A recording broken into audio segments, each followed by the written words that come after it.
even though serpentinization reactions weren't as common as they were in the Eoarchean. Such systems were still abundant in the Paleoarchean.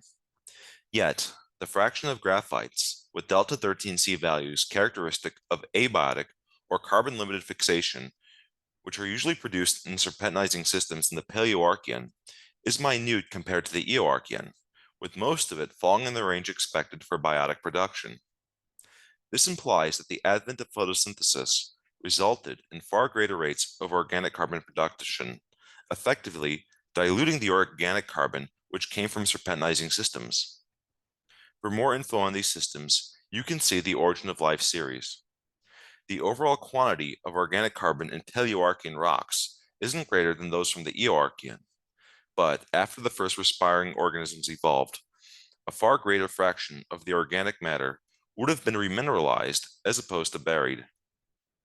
It does appear that the biosphere rapidly expanded in the Paleoarchean, but does the origin of photosynthesis alone explain this, or did geologic processes play a role? If we modify the Redfield ratio, photothiotrophs would need one phosphate for every 53 molecules of hydrogen sulfide, but in hydrothermal vent fluids, concentrations of sulfide are often well over 53 times that of phosphorus. So, the first photothiotrophs could have been phosphorus limited instead.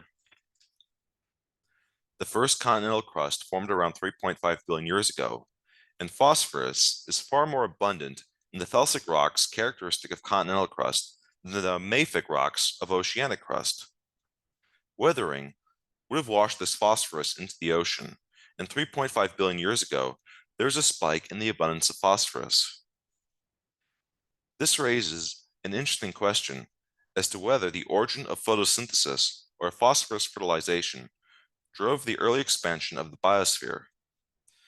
But with a rock record from the early Paleoarchean so sparse, it's hard to say if photosynthesis existed prior to 3.5 billion years ago.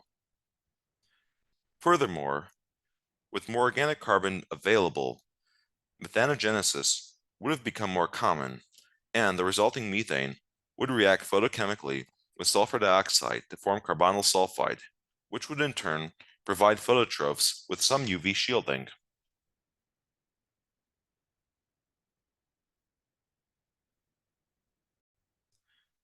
Let's now take a look at the evolution of the major groups of microorganisms.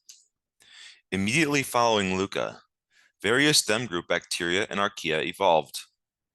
These would be comprised of organisms more closely related to bacteria or archaea, but not descended from the common ancestor of either group. Phylogenetic reconstruction has indicated that the last bacterial common ancestor, or LBCA, was genetically closer and thus probably more closely followed Leuca than the last archaeal common ancestor, or LACA. The common ancestor of bacteria likely lived during the Paleoarchean, and there have been numerous attempts to determine how the different bacterial taxa are related to each other. Some phylogenetic reconstructions have various minor phyla of bacteria, including Dermatoga, Aquaficiae, and the candidate phylum Radiation, as the first to branch off from the rest of bacteria. Others have the initial division between the two major groups of bacteria, Pterobacteria and Graciculites, as the initial division in the phylogeny.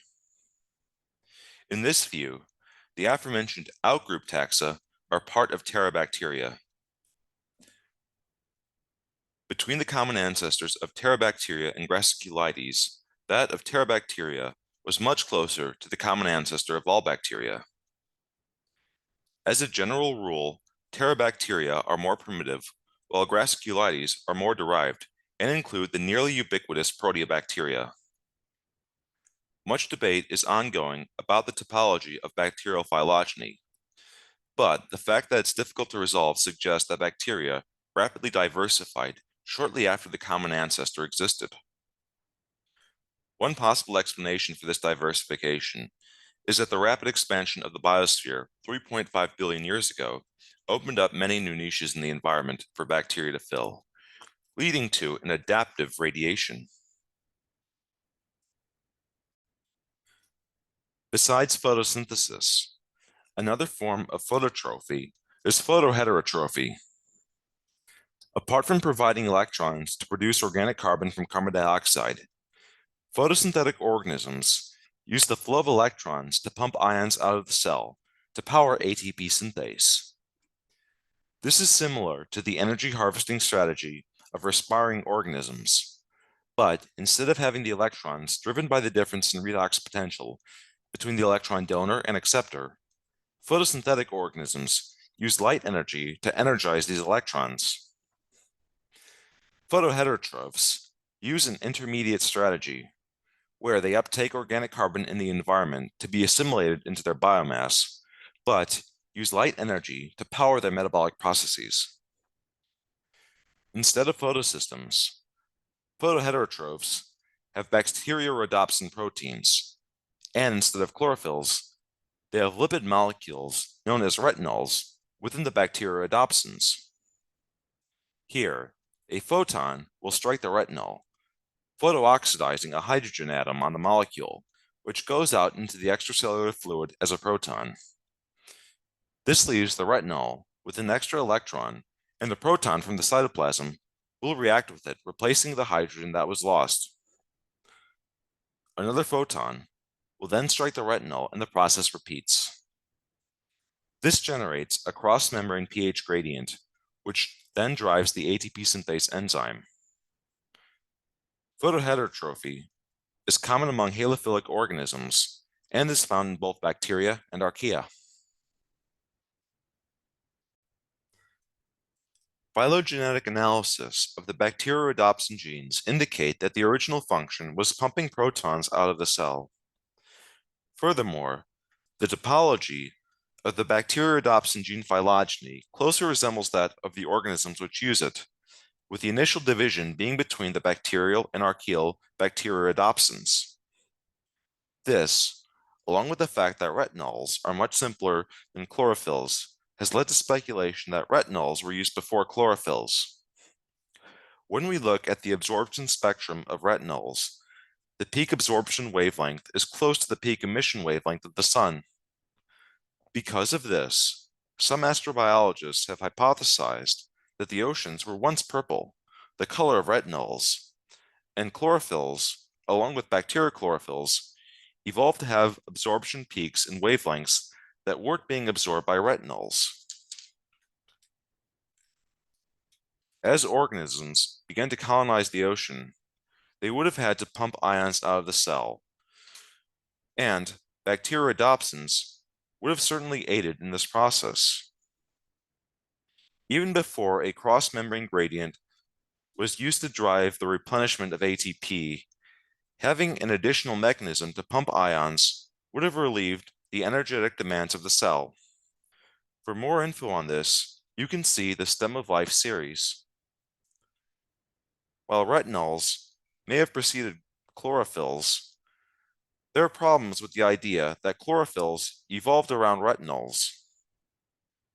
First is that retinols are used by photoheterotrophs, and before the first photosynthetic organisms evolved, there would have been little organic carbon in the environment to use.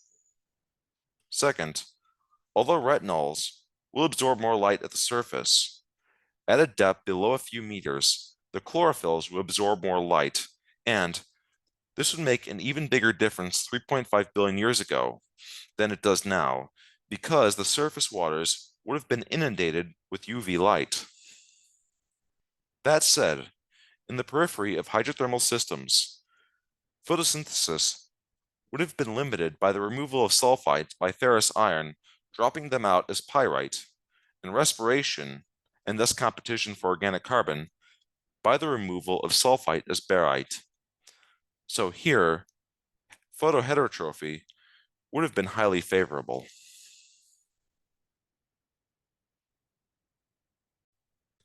Finally, we come to the Mesoarchean, or the Iron Age of metabolism. Between 3.2 and 2.8 billion years ago, both sulfur mass-dependent and independent fractionation waned, implying that microbial sulfur metabolism and UV photolysis weren't as common as they were before. Meanwhile, the isotopic composition of organic carbon is consistent with that produced by biotic processes. algoma-type banded iron formations, comprised of both magnetite and hematite, began to appear and are prevalent during this time. Trace metal analysis suggests that whiffs of oxygen may have been present, but this is disputed. Had plate tectonics not begun in the Eoarchean, it would have begun in the Mesoarchean, and patches of continental crust began to form the first continents along convergent plate margins. 2.9 billion years ago, a glaciation event known as the Pangolin caused ice sheets to reach mid-latitude regions of the Earth.